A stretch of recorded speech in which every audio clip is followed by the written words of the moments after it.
I want to show you a story about a couple who was willing to build and guard at the same time in the midst of a fight that could have been extremely detrimental to their family, to their lives, and to God's church. But this family was willing to build and guard the right things. It's Chaz and Amanda who are here today, some of Nick and I's closest friends. We love them. Give them a hand. They serve and celebrate recovery, and let me tell you, life change is happening because these two have surrendered to God and allowed God to flow through them as they build and as they guard. And they were vulnerable enough to say, this is our past, but we got a better future. So let's check out this video together.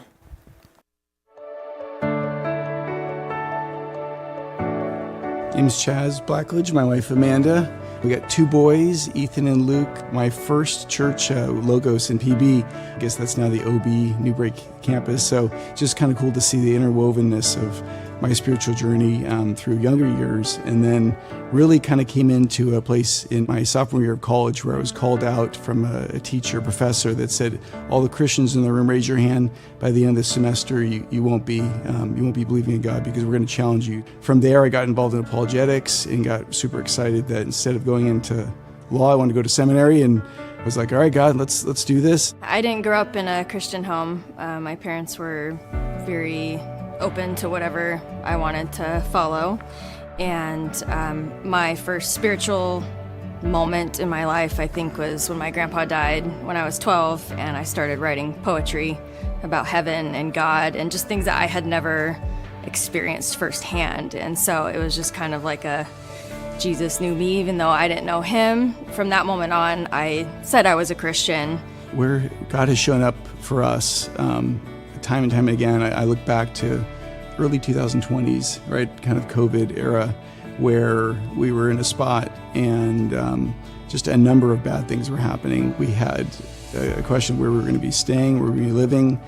Job was a question mark. Had someone call CPS on my mom. He was working a lot. We were living different places, and through all of that stress, I had developed an alcohol addiction. Very much just kind of hidden, at home, secret for a long time, just trying to hold everything together.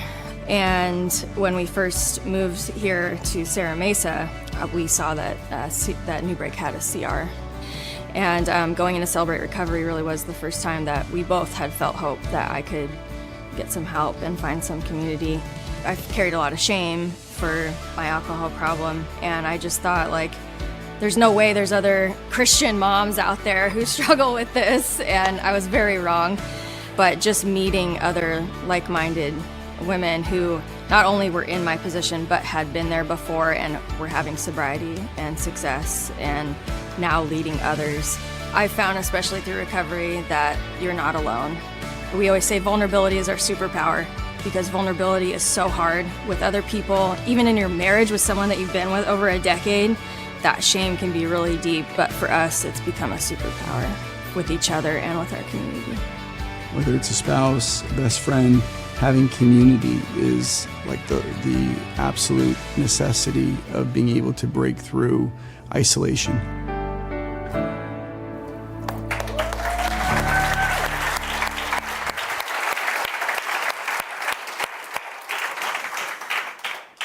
Chaz and Amanda, thank you for what you do. Thank you for sharing a portion of your story.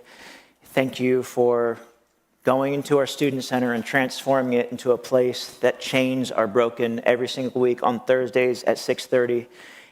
And I had someone talk to me after service, and they said, is it just for people dealing with drug addiction, alcohol addiction? I said, no, it's for hurts, habits, and hang-ups. And he said, you'll see me on Thursday night. And maybe there's someone in here, and you're thinking, well, that's not my issue. Maybe there's some things that you've been trying to use to cope with it, and you do have a deeper issue, a deeper pain, a deeper hurt, a deeper habit, a deeper hang-up. Maybe it's codependency. Maybe it's unforgiveness. Maybe it's shame.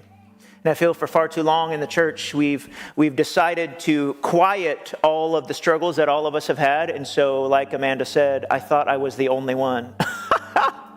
No. This is a hospital.